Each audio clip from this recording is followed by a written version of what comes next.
As everyone is saying, we live in unprecedented times, and this year Rosh Hashanah is going to be somewhat different. Now, for most of us as Chabadnikim, as Chassidim, so every year we blow Shofar, whether we are Baal Tokeia in a shul, in a minyan, or whether we're going on Mivtzayim, we blow the Shofar, and therefore there are a lot of things that we need to know. And that is even more so this year when, unfortunately, at least in Victoria, there are going to be many Yidden who would otherwise be in shul and hear the shofar will not be hearing shul, which means we really need to bolster our ranks and have as many people as possible who are capable of blowing the shofar to do so.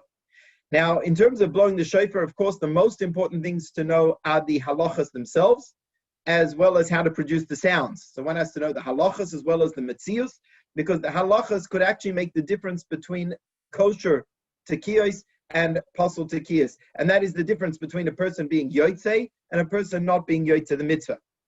But as Chassidim, we also know that every mitzvah has its pnimius. Every mitzvah has its inner dimension, has the kavana of the mitzvah, the intent that we are supposed to have.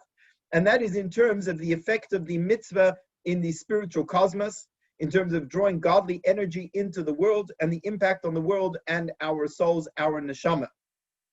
And therefore we'll find Maamarim of Chassidus, Chassidic dissertations, which discuss the various mitzvahs of the Torah, be it the mitzvah of Sukkah, the Lulav, Matzah, etc.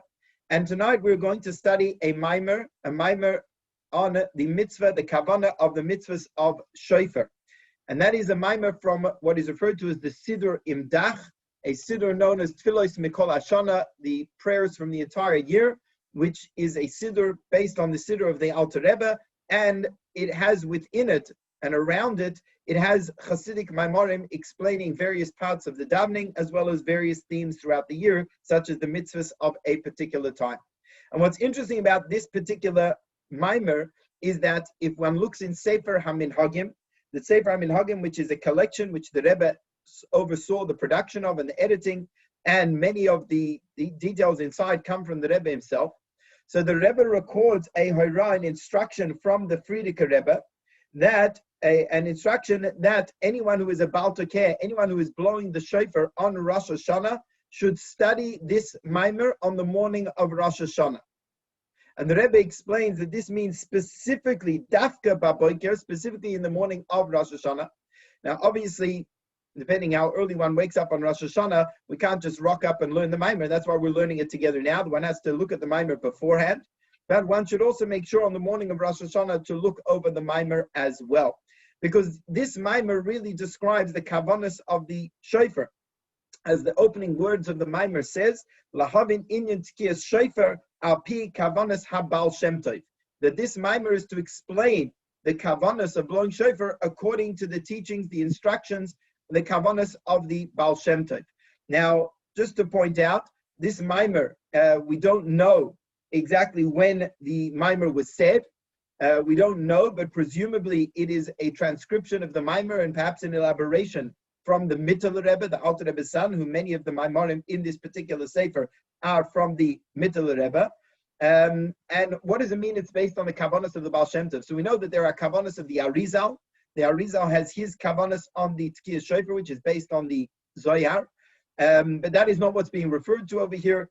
We're referring to the Kavanos of the Baal Shem Tov, which we don't actually know. We don't have a recorded teaching or transmission of these Kavanos of the Baal Shem Tov as the Alter Rebbe explains them in this particular Maamar. But nonetheless, there must have been a Kabbalah, a tradition that these were indeed the Kavanos. So just a few words of introduction. We're not going to be learning the Maamar inside. I'm happy to forward a copy of the Maamar, but what we're going to do is I've really made a run sheet highlighting the key points that will guide us through the Maamar to make it easier for us to study. So just a few words of introduction. They just recently reproduced the Seder Tfilos Mikol Hashana in a beautiful, beautiful edition with many annotations and footnotes and cross-references to other places in Chassidus. And in the introduction to this Maamar, they quote from a Maamar from the Frierdike Rebbe from the year Tov Shin Daled. And the Frierdike Rebbe explains that this Maamar is connected to a famous teaching of the Baal Shem Tov. The Baal Shem Tov, we know, gave an analogy that the cry of the shofar is like a child crying out to his father, Abba, Abba, Hatzileni. Father, Father, please save me. Father, Father, Rachameni, have compassion upon me. And that cry of the child that comes from the essence of the child's being goes directly to the essence of the father, so that the father turns towards him. We know that on Rosh Hashanah, all of the godly energy, which is giving vitality to the world, withdraws back to its source. That takes place on Erev Rosh Hashanah, as the Alter Rebbe explains in Tanya. And on Rosh Hashanah, when we sound the shofar, we are re-arousing Hashem's desire for creation, Hashem's desire to rule, the tainug, the pleasure that Hashem has in manifesting his kingship. And from there, it filters down through Seder Ishtalshalus into the recreation of the world to give energy to the world, vitality once again. And that is through the shofar, not through the words of the Tequila, not through the psukim that we say, but specifically the cry of the shofar, which is a kol pashut. It is a simple sound. There are no words to it. There are no syllables or consonants to it. It is a pure, raw sound. It's a kol pashut. It is a simple voice. And that is higher than dibur, that's higher than articulate speech. And that simple kol pashut reaches up to the very essence of Hashem's tainug and draws down the hamshacha into the sphere of malchus, just like the cry of the child who calls Abba, Abba, Father, Father. It reaches the very essence of the Father, and from there it comes down. Now, the beginning of the Maamar is going to focus around the letter Aleph. And we'll see it's not specifically the letter Aleph, but generally speaking, it is that there is a mamutza, there is an intermediary between a simple kol pashut, which is a simple raw sound of a voice, which comes, as Chassidus explains, from the hevel halev. It comes from the breath of the heart, which means the seat of our emotions. And then on the other hand, we have dibur, we have actual speech, the pronouncing of words. But somewhere in between, there is what's called a memutza. A memutza is a connection that brings these two ideas together, and that is the kol pashut of the shofar. The kol pashut of the shofar is this memutza, which on one hand reaches to the very essence of Hashem's tainug, but is also able to draw it down into the sphere of Malchus, from which the worlds are then created, from the Asara Maamaros, the 10 utterances of creation. So that's just a few words of introduction. I'm now going to bring up on the screen the run sheet of the Maamar. Afterwards, I will post it in the chat, as well as a copy of the Maamar itself. So I've just really made a series of bullet points that you can see over here, which is a walk through the Maamar. And we're going to use this as the basis for our discussion. I know it's in Lashon HaKodesh, but we will explain everything as we go. So the Alter Rebbe begins by explaining two concepts. There's the idea of kol. Kol is a voice, and dibur, which is speech. So obviously when we talk about dibur, when we talk about speech, speech is made up of words. Words are made up of letters and sounds, and therefore there's an idea of complexity over here, or what we call hischalkus. There's a division of letters. There's articulation and enunciation, and that is produced through the hey moitza'is hapeh, the 5 places in our mouth which produce various sounds of the letters, be it the lips, the tongue, the guttural letters, and the letters from our teeth and from our palate. So the letters represent complexity that is called hischalkus. That is dibur, that is speech. On the other extreme, we have the kol, the voice itself. Now, a voice does not actually have any sound to it. When I say sound, it does not have particular letters to it. It does not have a particular structure to it. And therefore, it is simple and it is raw. And this idea of a kol pashut, the voice itself, as it comes up from the voice box, as it comes from the hevel halev, the breath from the heart, it is a pure, simple, undefined sound. And on the other extreme, we have the idea of dibur, we have the idea of speech, which is now defined with specific letters and words. And in order for us to channel our kol, the voice, which comes from the breath of the heart, the seat of our emotions, into dibur, into the pronunciation of words, so there is what is called a memutza beinehem. There is point number 2, a memutza in between. And every memutza, anytime we have something which connects two opposite ideas, the ability that it has to connect the two is because it has elements of the two things that it is connecting. So on one hand, we have the kol, which is absolutely pashut, absolutely a simple, undefined sound. On the other hand, we have dibur, which is very defined words. And in between, we have a mamutza which has elements of both. And what is that? So the Alter Rebbe explains that it is a havara of a letter, the sound of one letter. That when you make the sound of the letter, and the Alter Rebbe gives all sorts of examples written in the Maamar, in the Siddur, that anytime when we say one letter with a vowel, be it the letter A, Kametz Aleph is the sound A, or Ha, or Ga, or A, Ga, Da, etc. All of the letters and syllables that the Alter Rebbe brings in this Maamar, so the Rebbe explains, or the Mittel Rebbe brings, the Rebbe explains that they are significant. But the point we want to bring is as follows. When I make a sound, anytime I make a sound with my voice, I am making some form of a sound. It's called a havara. That if I say ah, that is like a patach aleph. If I say ooh, right, that is a kubutz aleph. If I say ha, anytime I express my voice, the voice can only be expressed if there is at least one letter that is expressing that voice. Now that one letter, if it's ah, I sound my voice as ah, that one letter is that mamutza between, on one hand, the kol pashut, the simple, pure sound of the voice, but because it already has the definition of a letter, therefore it is the mamutza that then channels that voice into the specific letters of the words and speech that we are going to speak through our dibur. And the Maamar says that the relationship of kol and dibur is like klal and prat. The dibur, the words and the letters that we use in our speech, those are like pratim, those are like specifics and details. Whereas the kol itself, the voice itself, that is like the klal, that is the general. And in between, as we said before, we have this mitzius. So on one hand, unlike the breath of the heart, which is the emotions, the raw kol, the silent kol, there is no sound to it at all. The mamutza, the one letter, if it's an ah or a oo, that has already a metzius. It already has its existence and expression in the form of an audible sound. And then we can channel that into the rest of our words. And in general, Be'ikr, the Maamar says that this is the letter Aleph. That when a person raises their voice, a person cries out with their voice. And we know that the Shofar is about the sound, replicating the sound of a cry. When a person cries, we don't cry in words, right? We cry from a deeper place, but it's still got a sound to it. And that sound is expressed in the form of some form of a vowel sound. If it's ah or I or oo, etc. So that is this mamutza. That is that connection. So those are the first couple of points. Now, he illustrates this, for example, if we have the word, if we want to say the word, we have the letter Aleph.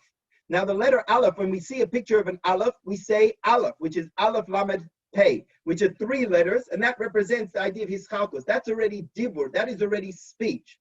But if one makes the sound of that Aleph, ah or ah, that is this kol pashut being expressed in the form of this one letter, which is the mamutza, that then channels our voice into our speech.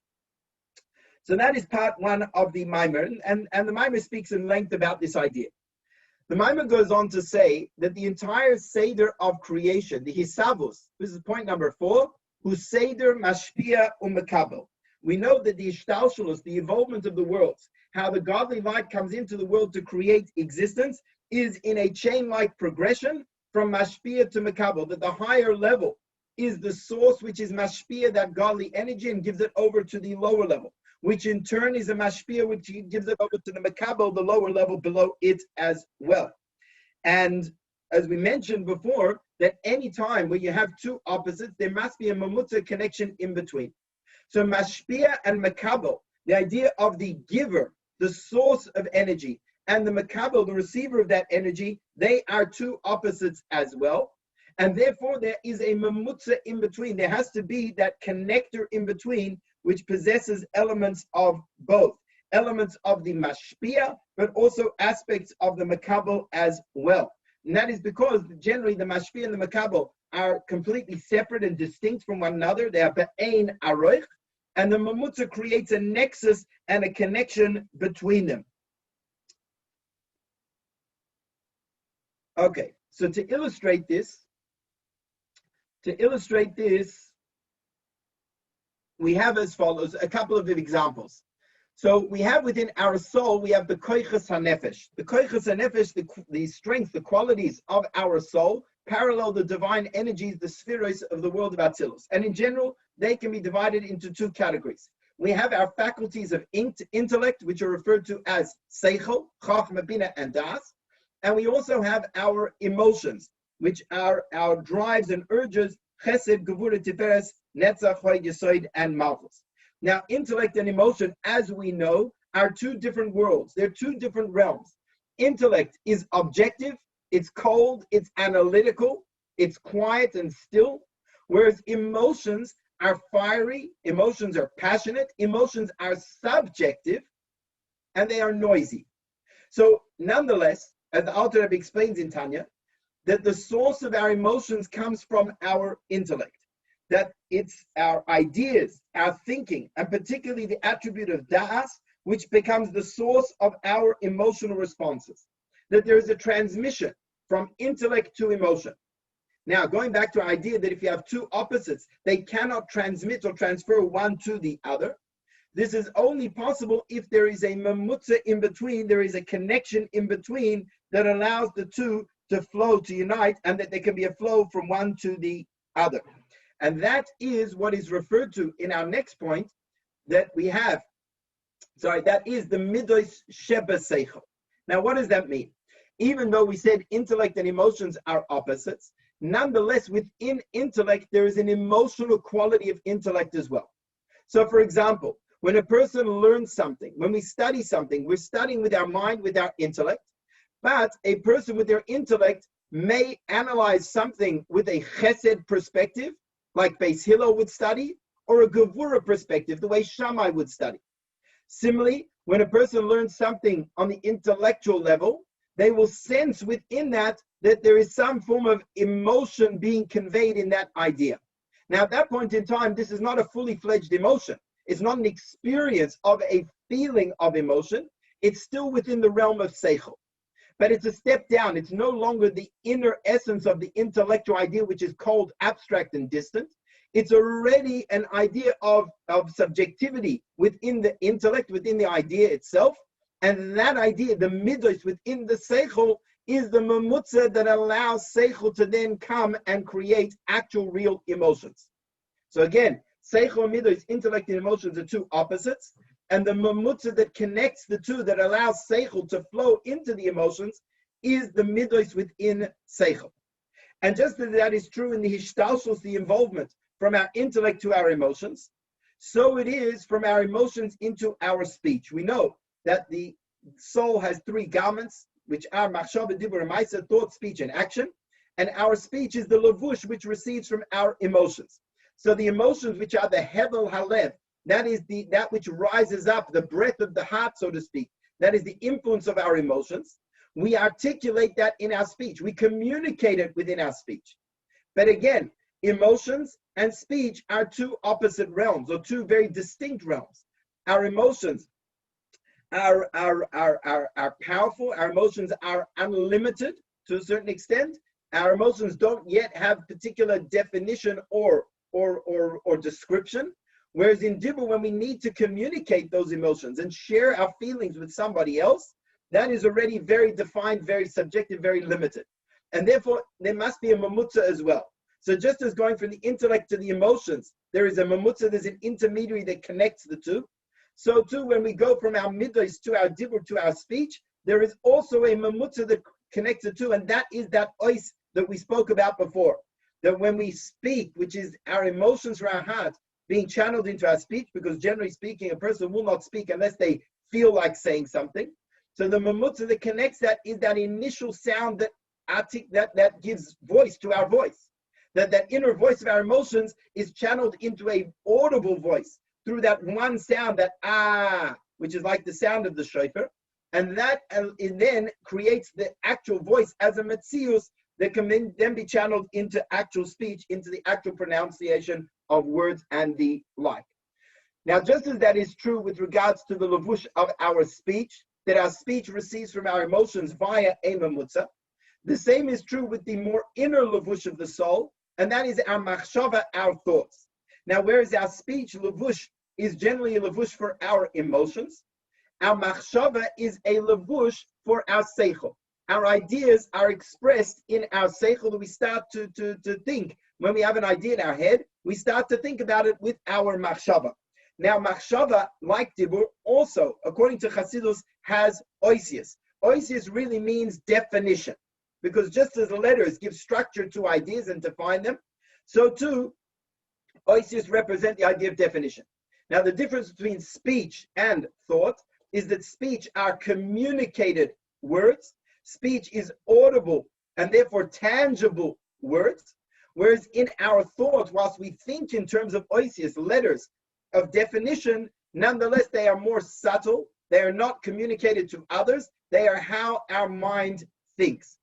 And therefore, the machshava receives from the intellect also via a mamutza, which is also in the form of this ois echad, this one letter in a spiritual form, in the form of the letters of thought, which is the conduit that brings our ideas into our thought to consciously think about them and to dwell upon them.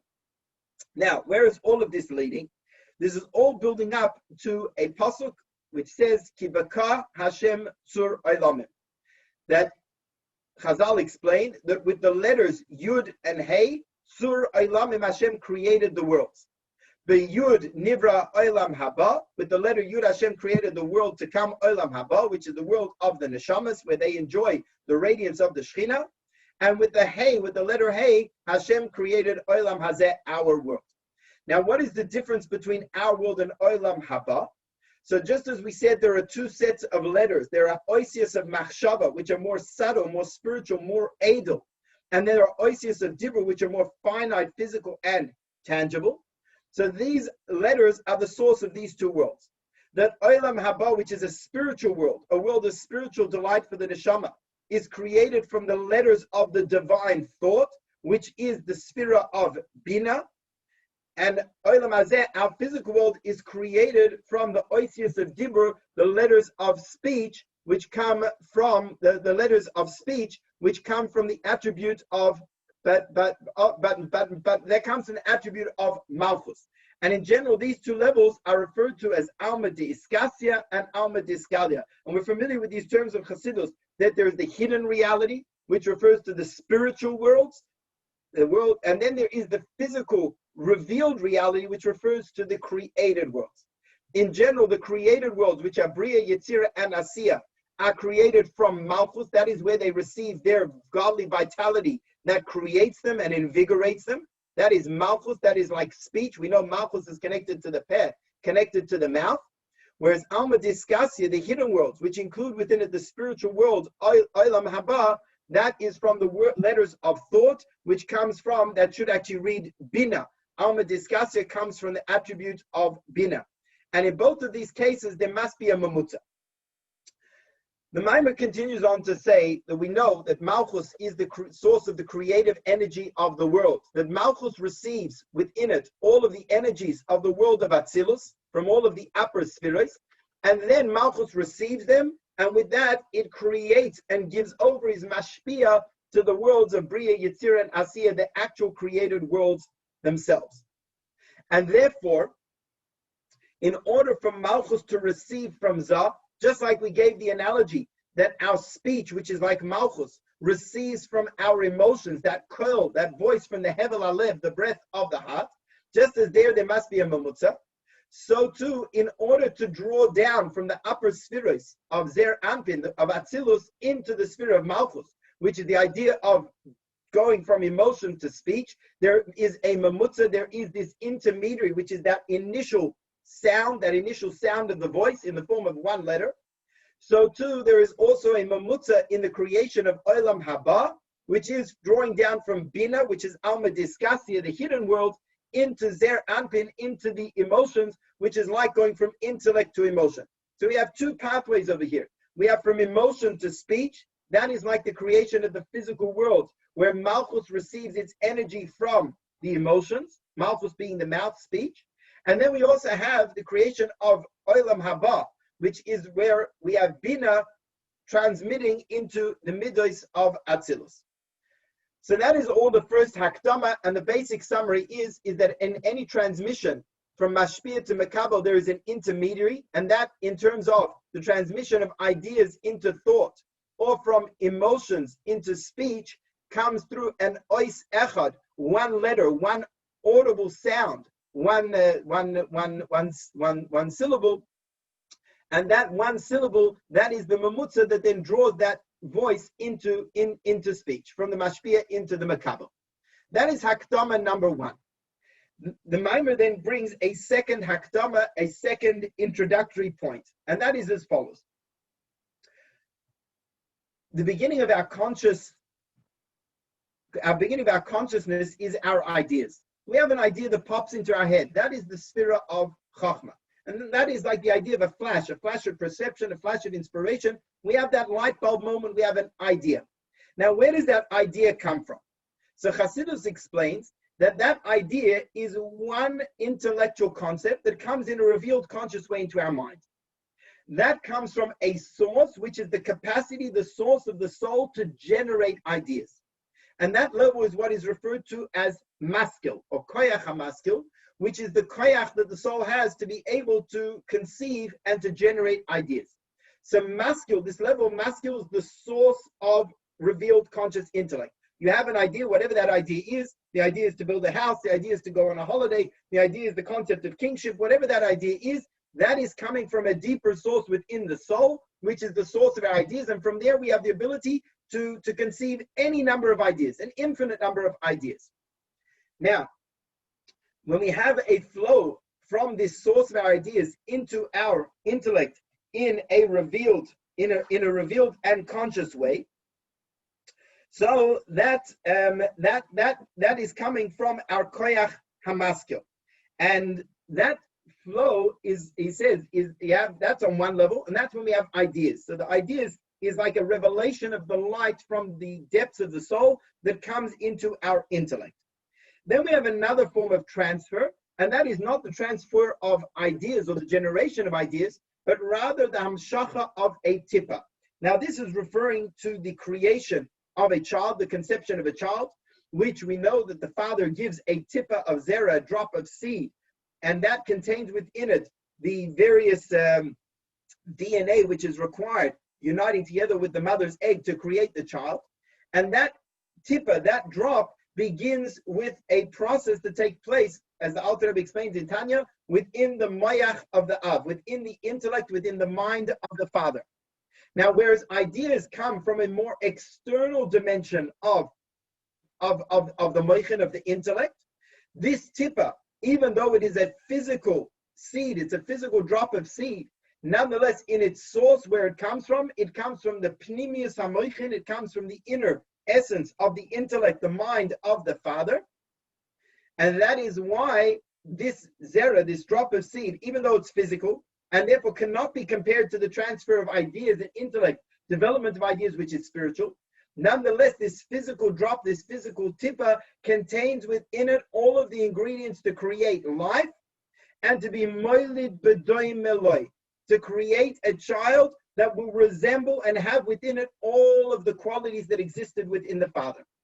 And the reason that is possible is because this tippa of zera contains within it the very essence of the father. The very essence of the father is enclosed within this tippa zera, but as it descends from the inner depths of the intellect of the father, it becomes more and more physical as it descends down the spinal column, and then eventually comes out to the conceived child in a physical form.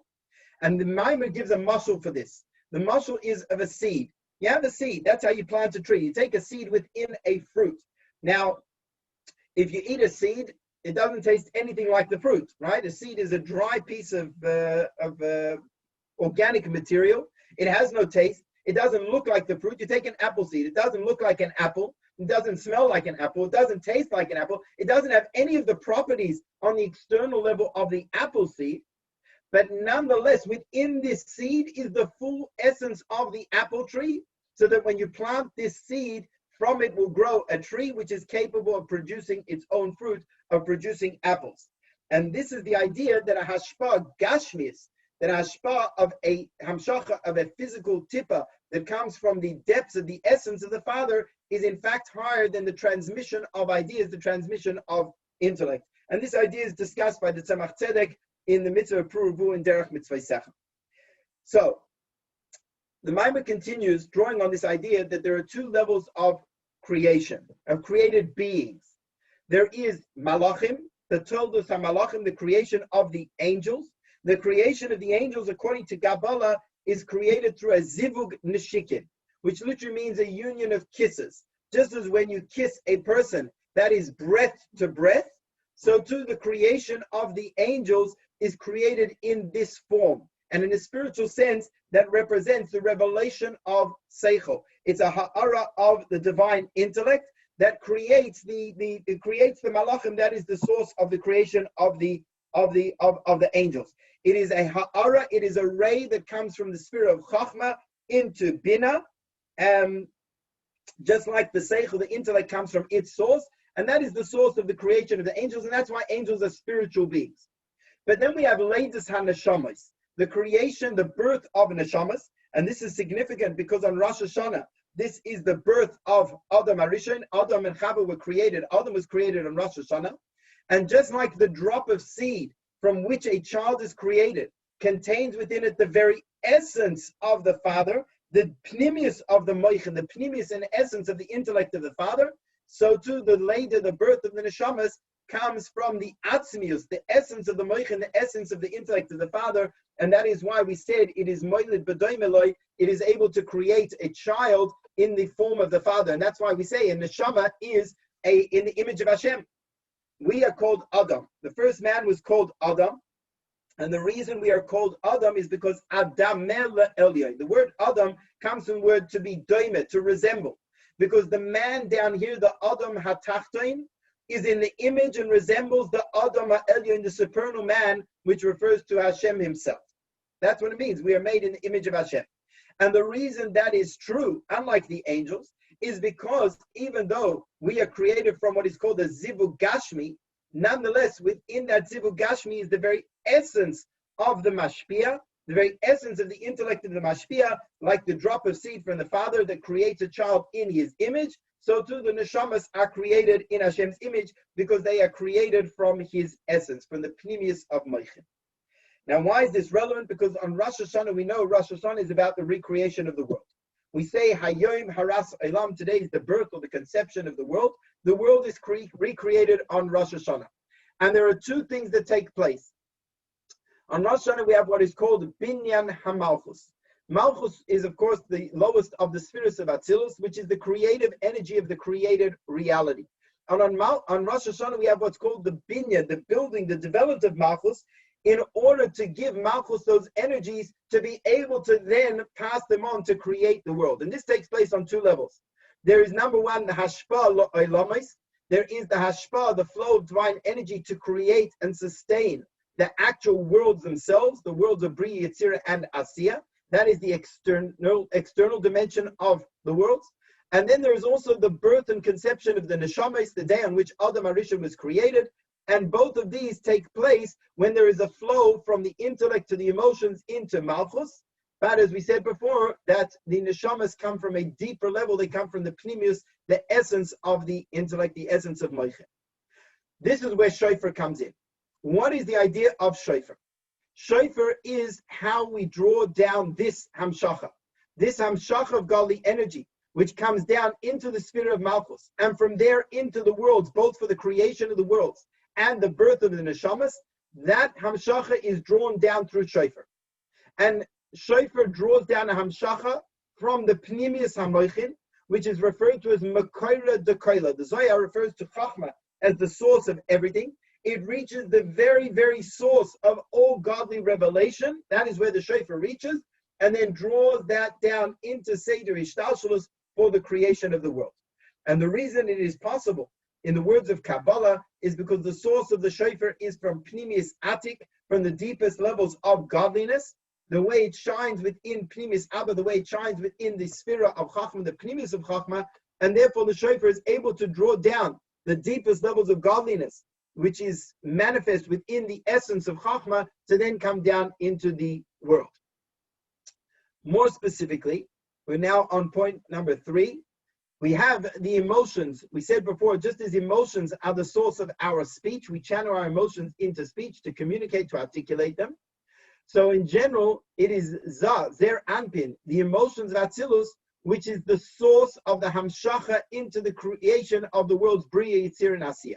Now the worlds were created, we say, Ba'asara Maamaros Nivra Ha'olam. The world was created through 10 utterances. They were created through the divine speech, because just as speech is a communication to somebody else, so too we have over here the idea of the creation of something else, which is the worlds itself. Now Malchus itself does not generate any energy. Malchus is a makabel. Malchus is like the moon, which merely reflects and transmits the light that it receives from the sun. So therefore, in essence, the creative energy of the created worlds, Bria, Yetzirah, and Asiya, is not from Malchus per se, but rather from the midos of Atzilus, Zer Anpin, the way it is received and translated through Malchus, which is Dibur.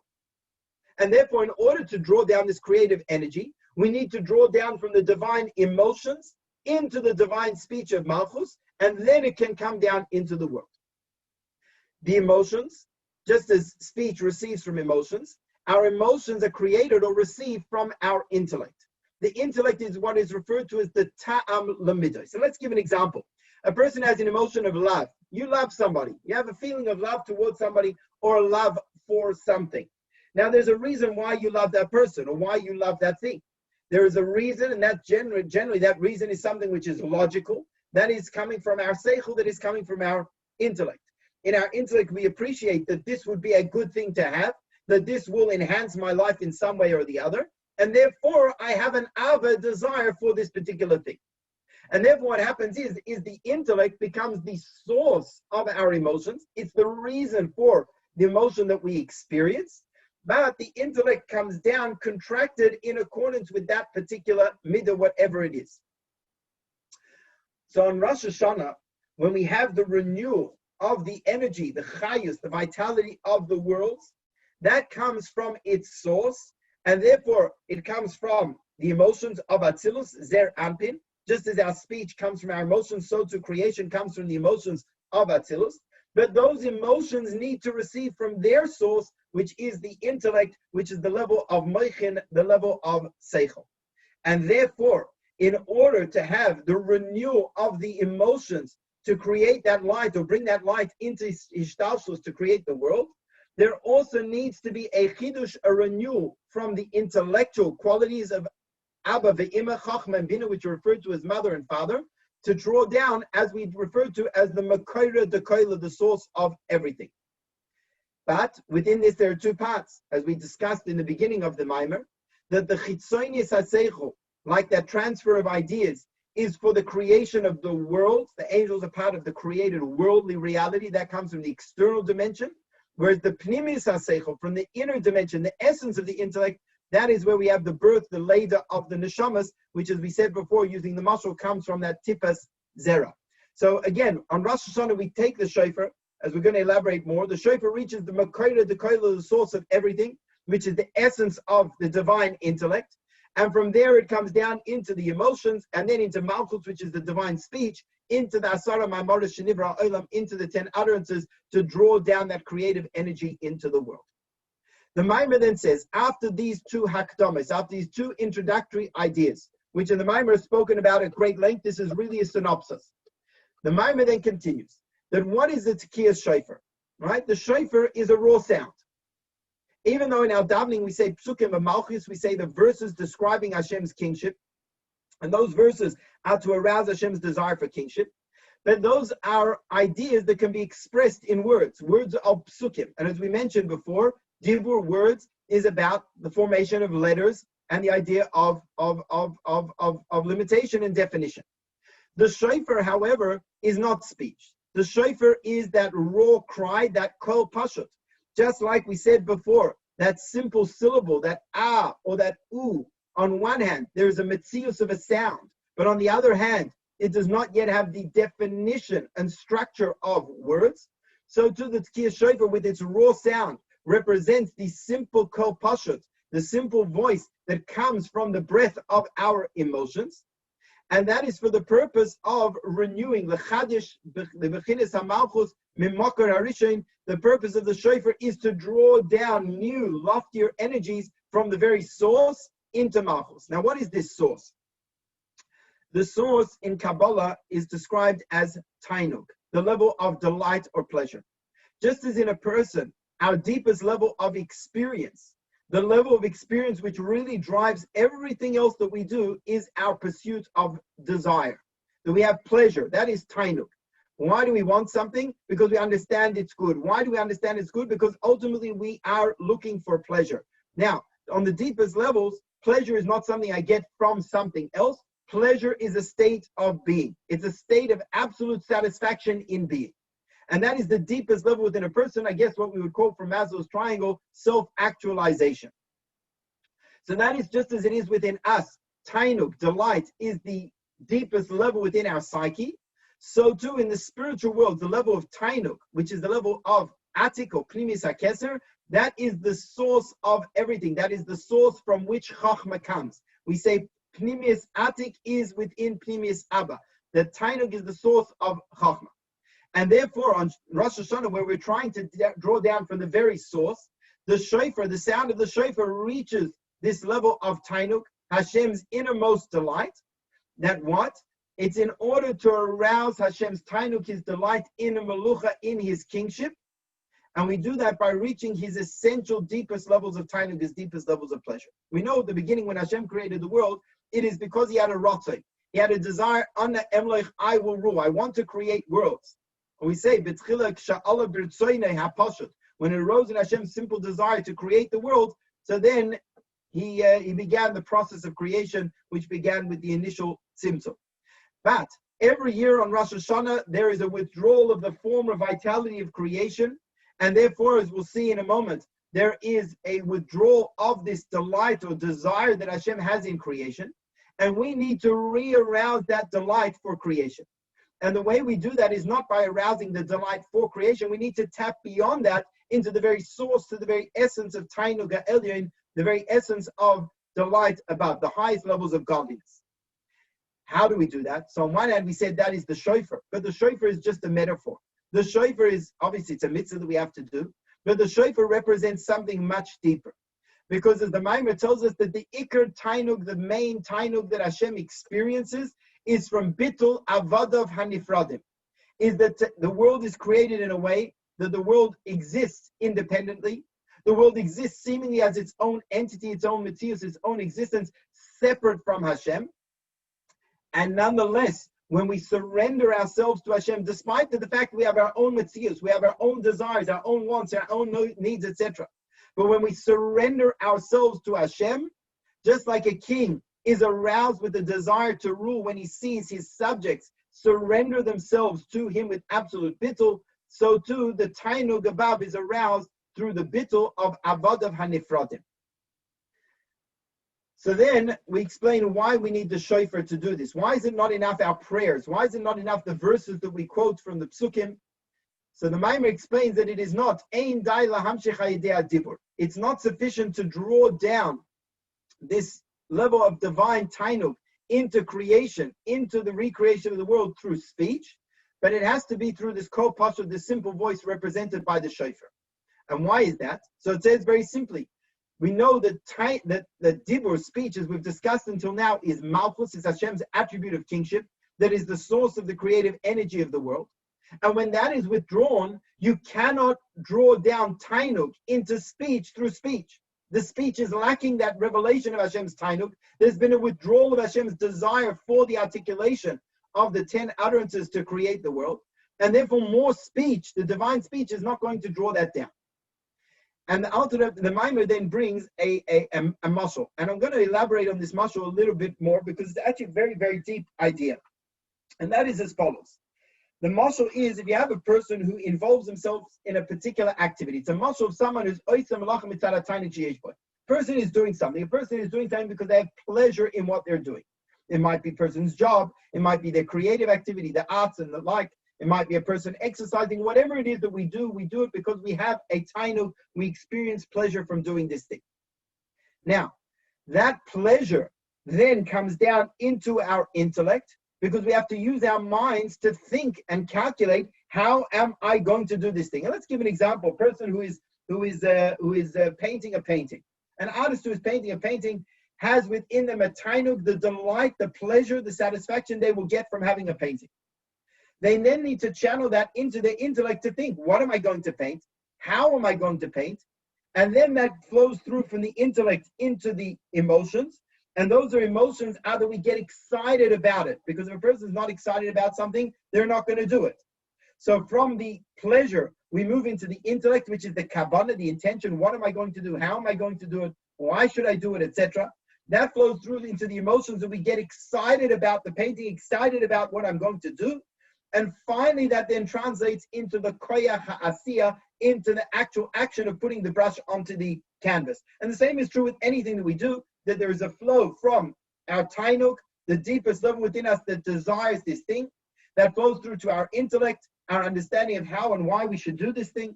It flows through to our emotions to be excited, and then ultimately that comes down into our koyach ha'asiyah, into our actions. Now what happens is, after a while, when a person is doing something, a person has what is called rifyon yadayim. Literally it means weak hands. A person becomes weak in that activity, that they're no longer so excited about it. They become a bit apathetic, lethargic, they get burnout, etc. Now why is that? Why does that happen?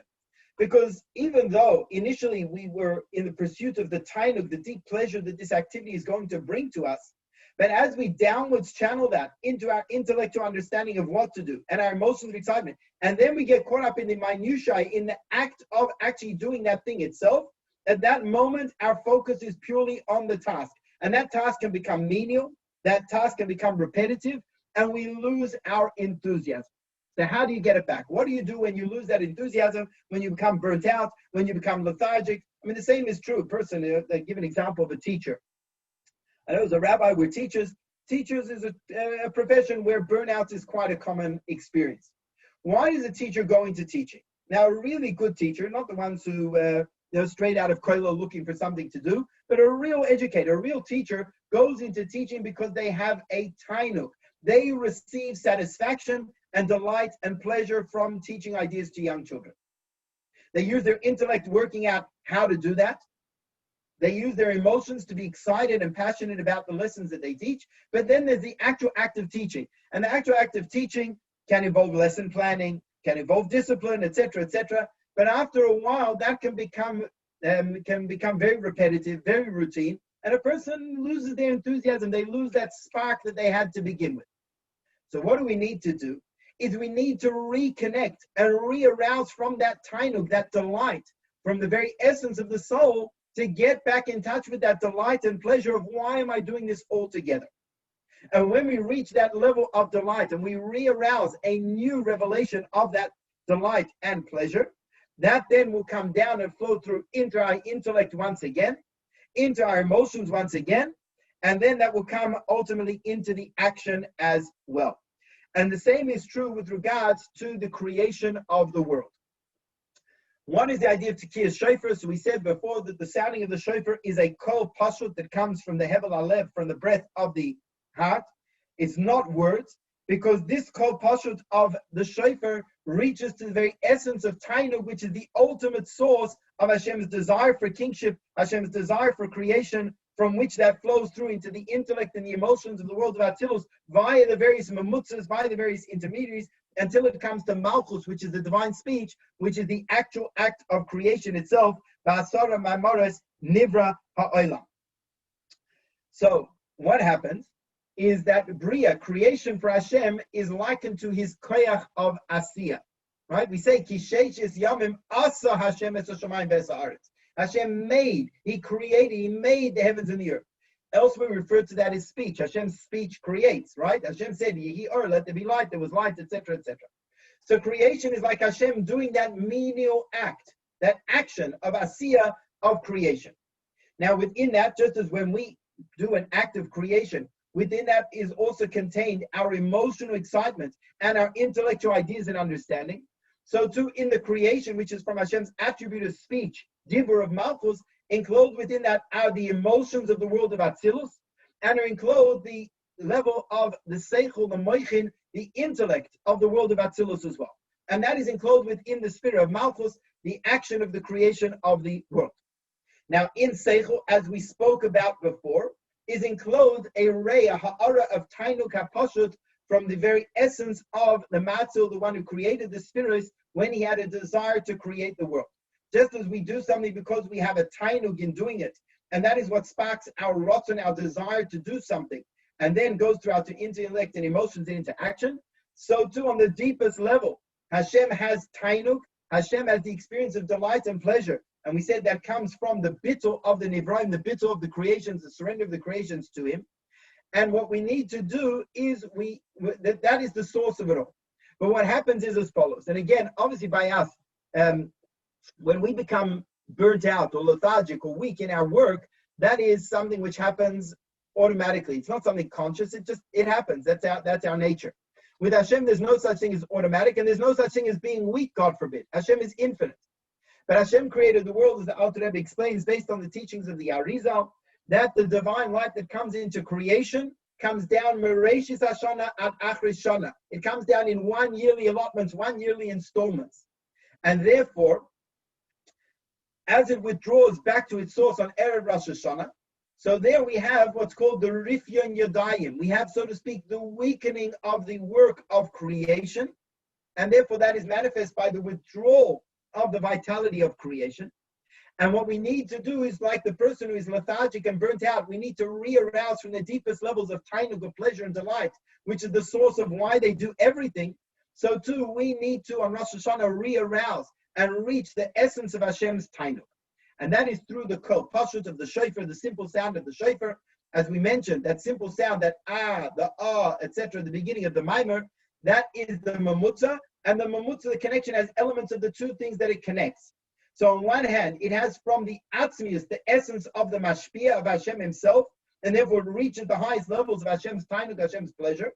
But because that ois, that voice, is also the source of the words of creation, like the voice is channeled into speech, therefore the shofar serves not only as the catalyst to reach the deepest levels of tainug, but it is also that which draws it down and brings it all the way down through Seder Ishtalshus, from the intellect and the emotions, and then into the divine speech, the act of creation with the Asara Maimaris themselves.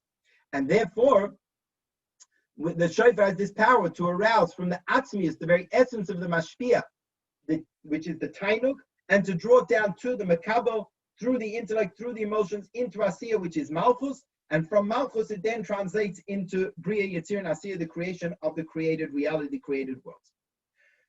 Another couple of ideas. That's really the bulk of the idea of the Maamar, which speaks about the actual shofar itself. Now, the continuation of the Maamar adds a few other ideas which are related as well.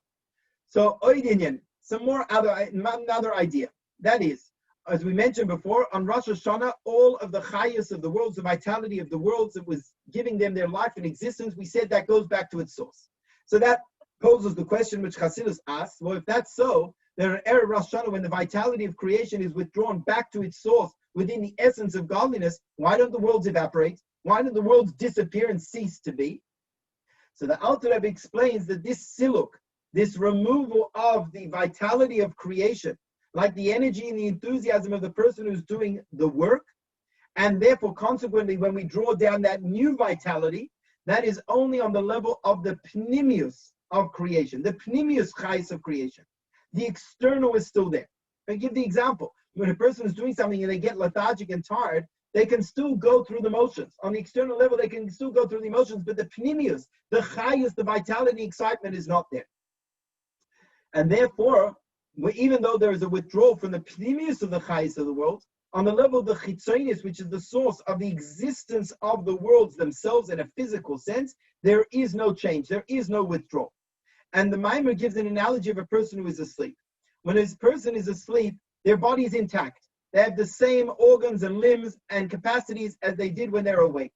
They have a brain, they have a heart, they have a stomach, they have eyes, ears, etc., etc.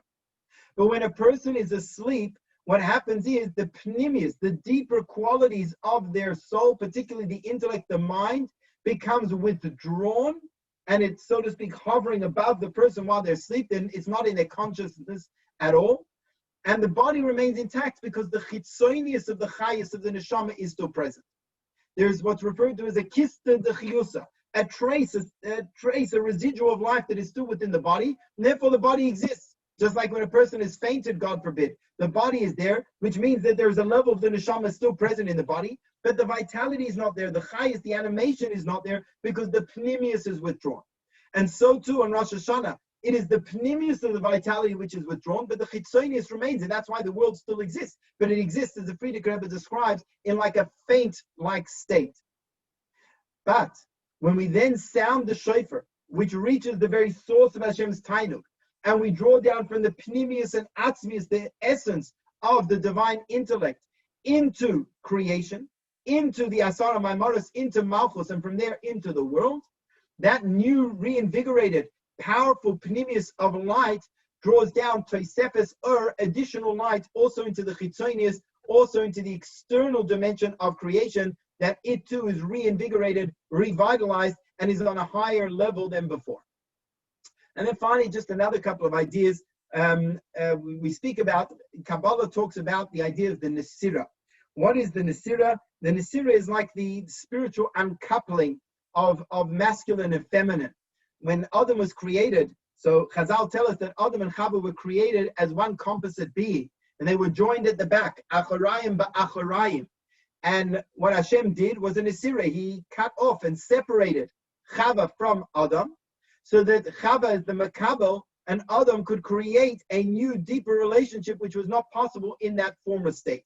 And primarily, it's in order for the mashpia of Adam to be mashpia to the makabel of Chava as an independent being separate from Adam. This takes place on Rosh Hashanah, just as the creation of Chava also took place on Rosh Hashanah. But really, what is it about? It's about binyan malchus, which is what we spoke about. It's drawing down those energies from the intellect and emotions of Atzilus into Malchus, so that Malchus becomes fully developed and can then translate that creative energy into the worlds of Bria, Yetzirah, and Asiya.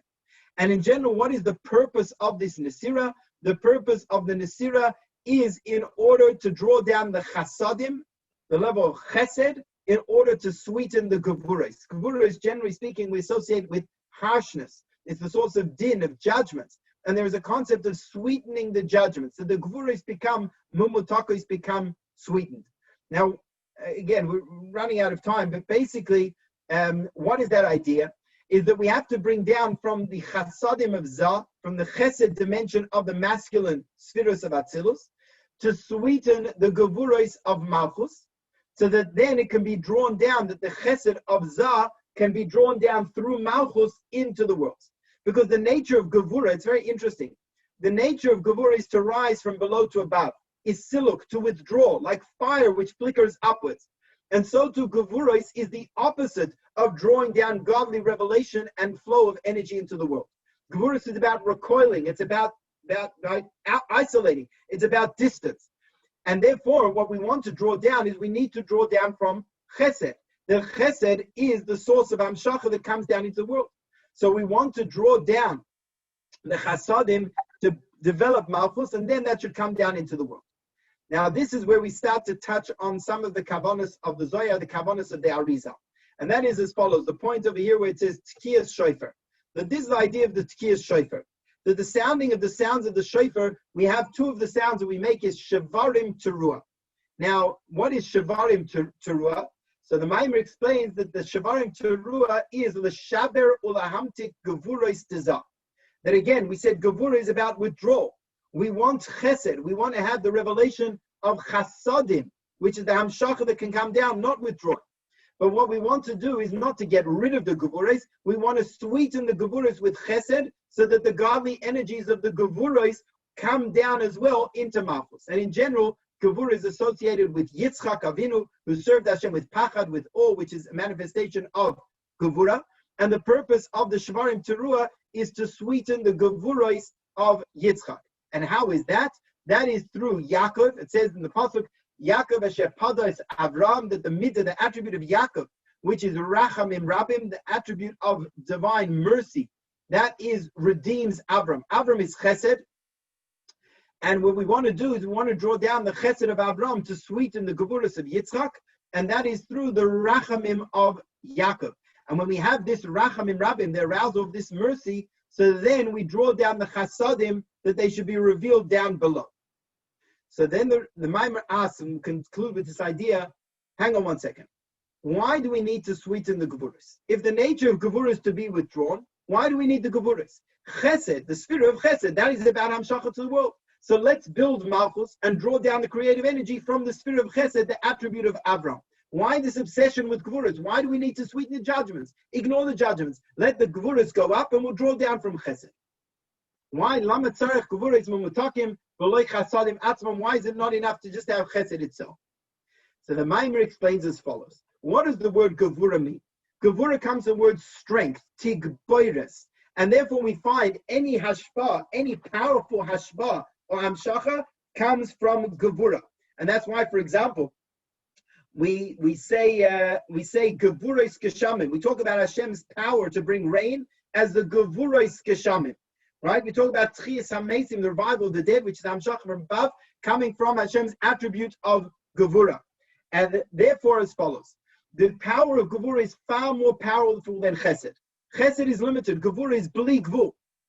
But the nature of Gevura is to be bistakus, is to go up, to be withdrawn, a tzimtzum, a concealment. And therefore, what we want to do is we want to instill the attribute of Chesed within Gevura, to sweeten the Gevuras, so that powerful energy of Gevura can come down in a way of Chesed, in a way of open, manifest revelation. And that Hamshacha of these Guburus come through Avram and Yaakov, and that's why the Maamar concludes the main brachas, the most ultimate brachas that we find in Torah, came specifically from Yitzchak. Yitzchak, it says, Mitala Shemayim Mishmane Haaretz, gave the bracha from the dew of the heavens and the fat of the earth, because the most powerful brachas come from the power of Gevura, Tigboires, Gevura meaning strength.